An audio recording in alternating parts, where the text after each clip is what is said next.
इमाम हसन कहते हैं मेरी अम्मा सारे काम करती थी घर के। अब तो शहजादे हैं ना हमारे बच्चे, काम और बच्ची, यानी बच्ची मेके से वापस आती है तो सबसे बड़ा दुखड़ा ये सुनाती है कि वो काम बड़ा कराते हैं। यही है ना दुखड़ा? हाँ ना तो करें। सबसे बड़ा दुखड़ा क्या है? पता नहीं क्या कराते होंगे, हाल नहीं चलवा लेते कहीं, या कुछ चक्की नहीं पिसवा लेते, पता नहीं कौन सा ऐसा काम है। और मैं, आप नाराज ना हो जाना, मैं भी बेटी का बाप हूं, मैं भी बहनों का भाई हूं, मैं भी इस बात को समझता हूं, लेकिन एक बात जहन में रखना कि ये बात नहीं है कोई करने वाली कि सारे बच्ची के माँ बाप जमा होकर पहुंच जाते हैं हमारी बच्ची जी काम बड़े करती है। मसलन क्या करती है, क्या करती है वो? आओ मैं बताऊं मेरे मुस्तफा की बेटी क्या करती थी। मैंने सैकड़ों दफा ये बात की है और मेरा दिल करता है रोजाना करूं, फिर करता हूं।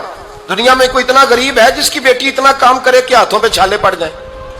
है कोई इतना गरीब तो उठ के बताए कि मेरी बेटी ससुराल में इतना काम करती है कि छाले पड़ जाते हैं? मैं दिखाता हूं, मेरे रसूल की शहजादी को छाले पड़ जाते। कच्चा मकान, जनाबे फातिमा जनाबे फिजा की लौंडी थी, उनसे मिट्टी मंगाती और घर में लेपा पोती करती, फिर झाड़ू देती। इमाम हसन और हुसैन के दरमियान पूरे साल का फर्क नहीं, 11 महीने का फर्क। दोनों बच्चों को संभालती। जनाबे अली की वालदा हजरत फातिमा बिनते असद बूढ़ी थी, जनाबे फातिमा वो खोल के नौकरी करती कि हजरत फातिमा बोल पड़ती, हजरत फातिमा बिनते असद बोल पड़ती।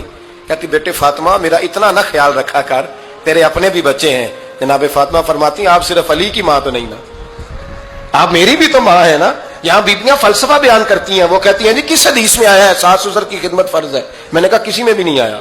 हम क्या कह रहे हैं, किसी में भी नहीं आया, लेकिन ये तो आया है ना कि शौहर राजी हो तो अल्लाह राजी रहता है।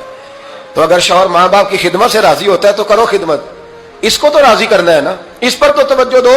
हजरत फातिमा फिर चक्की पीसती। चक्की चक्की ये आसान जुमला नहीं कह जाते, हम सुन लेते हैं आप। चक्की पीस कर, जौ पीस कर उसका आटा बनाना, फिर बच्चों के लिए खाना पकाना। फिर एक दिन कहने लगे अली आपकी आमदन थोड़ी है, खर्चे ज्यादा, चरखा नहीं ला देते। फातिमा क्या करोगी? फरमाया थोड़ा सा सूद बना लिया करूंगी, तुम बेच आया करना। चलो मैं थोड़ा हाथ बटाऊंगी। ये सारी ड्यूटियां करके हजरत हसन बरवाते हैं। फिर इज्जत वाले रसूल की इज्जत वाली बेटी, फिर शानों वाले नबी की शानों वाली बेटी।